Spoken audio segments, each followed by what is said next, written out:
Pemirsa, Kejaksaan Agung menyerahkan lahan sitaan kebun sawit kepada BUMN seluas 221.000 hektar dari hasil korupsi.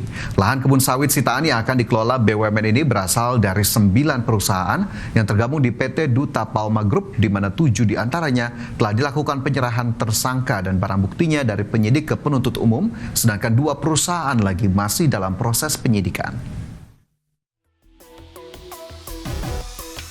Kejaksaan Agung secara resmi menyerahkan lahan sitaan kebun sawit kepada BUMN seluas 221.000 hektar dari hasil korupsi PT Duta Palma. Penyerahan ini ditandai dengan adanya penandatanganan penitipan barang bukti perkebunan kelapa sawit oleh Kejaksaan Agung ke Menteri BUMN, dan dilanjutkan penyerahan penitipan barang bukti tersebut dari Kejagung ke Menteri BUMN, lalu diserahkan ke Direktur Utama PT Agrinas Palma Nusantara sebagai BUMN pengelola lahan sitaan tersebut.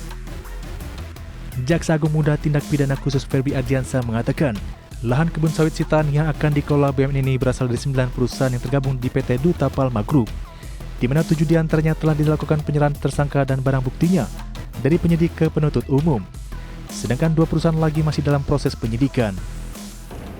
Ada 7 diantaranya telah dilakukan penyerahan tersangka dan barang buktinya dari penyidik ke penuntut umum. 2 masih proses penyidikan.